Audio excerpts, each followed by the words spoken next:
नमस्कार दोस्तों, आज हम आपको बताने जा रहे हैं 2023 की चर्चित हॉलीवुड फिल्म ओपेनहाइमर की पूरी कहानी, जो कि क्रिस्टोफर नोलन द्वारा निर्देशित है और ये फिल्म एक सच्ची घटना पर आधारित है। फिल्म की कहानी अमेरिकी वैज्ञानिक जे रॉबर्ट ओपेनहाइमर की जिंदगी के इर्द-गिर्द घूमती है, जिसे परमाणु बम का जनक कहा जाता है। फिल्म की शुरुआत होती है ओपेनहाइमर के युवावस्था से, जब वह एक होनहार लेकिन मानसिक रूप से जूझते हुए छात्र होते हैं। उन्हें विज्ञान और खासकर क्वांटम फिजिक्स में गहरी दिलचस्पी होती है, लेकिन वह अपने डर और बेचैनी से भी जूझ रहे होते हैं।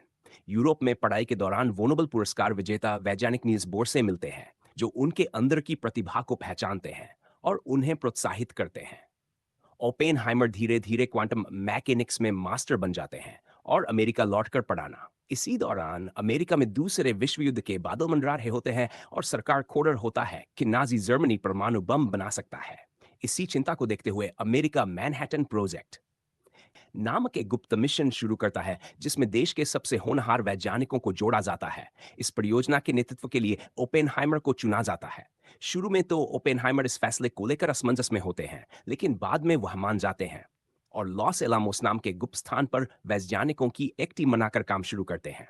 फिल्म में दिखाया गया है कि कैसे ओपेनहाइमर विज्ञान और नैतिकता के बीच झूलते हैं। उन्हें इस बात की चिंता सताती रहती है कि जो बम वो बना रहे हैं वो दुनिया के लिए तबाही ला सकता है। फिर भी वह वैज्ञानिक जिज्ञासा और युद्ध को रोकने की उम्मीद में आगे बढ़ते हैं। धीरे धीरे उनकी टीम दुनिया का पहला परमाणु बम बनाने में सफल होती है और इसका परीक्षण न्यू मैक्सिको के रेगिस्तान में किया जाता है। इस ऐतिहासिक घटना को ट्रिनिटी टेस्ट कहा गया। फिल्म में यह दृश्य अत्यंत प्रभावशाली ढंग से दिखाया गया है, जब बम फटता है और ओपेनहाइमर के चेहरे पर गर्व और भय दोनों भाव साफ नजर आते हैं। इसी क्षण वह भगवद गीता की एक पंक्ति याद करते हैं, अब मैं मृत्यु बन चुका हूं, संसारों का संहारक। इसके बाद अमेरिका जापान के दो शहरों हिरोशिमा और नागासाकी पर बम गिराता है, जिस से लाखों लोग मारे जाते हैं और जापान आत्मसमर्पण कर देता है। हालांकि अमेरिका युद्ध जीत जाता है, लेकिन ओपेनहाइमर इस विजय को लेकर खुश नहीं होते हैं। उन्हें आत्मग्लानि होती है कि उन्होंने एक ऐसा हथियार बनाया जिससे इतनी बड़ी तबाही हुई। फिल्म का दूसरा भाग ओपेनहाइमर की उस मानसिक और राजनीतिक लड़ाई को दिखाता है, जो उन्हें युद्ध के बाद झेलनी पड़ती है। वह सार्वजनिक रूप से परमाणु हथियारों के इस्तेमाल के खिलाफ बोलने लगते हैं, जिससे अमेरिकी सरकार और खासकर लुइस स्ट्रॉस जैसे प्रभावशाली लोग उनसे नाराज हो जाते हैं। स्ट्रॉस ओपेनहाइमर की छवि को धूमिल करने की कोशिश करते हैं और उन्हें देशद्रोही और कम्युनिस्ट समर्थक बताकर उनके खिलाफ सुनवाई करवाते हैं। इस सुनवाई में ओपेनहाइमर के पुराने रिश्ते जैसे कम्युनिस्ट महिला जीना टैटलॉक और उनकी पत्नी किटी की गवाही भी अहम भूमिका निभाती। फिल्म इन दृश्यों को बेहद इमोशनल और तनावपूर्ण तरीके से दिखाती है, जहां ओपेनहाइमर का चरित्र और देशभक्ति दोनों सवालों के घेरे में आ जाते हैं। अंततः ओपेनहाइमर से उनकी सुरक्षा मंजूरी छीन ली जाती है और उन्हें वैज्ञानिक दुनिया से बाहर कर दिया जाता है।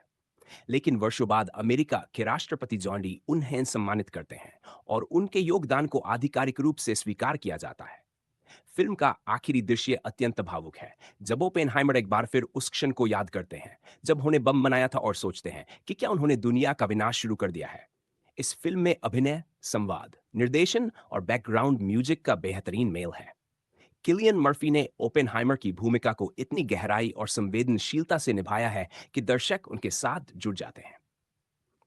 क्रिस्टोफर नोलन ने इस फिल्म को इतिहास, विज्ञान और भावनाओं का ऐसा संगम बनाया है, जो दर्शकों को सोचने पर मजबूर कर देता है कि विज्ञान एक वरदान भी हो सकता है और अभिशाप भी। ओपेनहाइमर की कहानी सिर्फ एक व्यक्ति की नहीं, बल्कि पूरी मानवता की चेतावनी है कि जान के साथ जिम्मेदारी भी जरूरी है। यही है ओपेनहाइमर फिल्म की पूरी कहानी। अगर आपको ये वीडियो पसंद आया हो तो लाइक करें, शेयर करें और चैनल को सब्सक्राइब करना ना भूलें।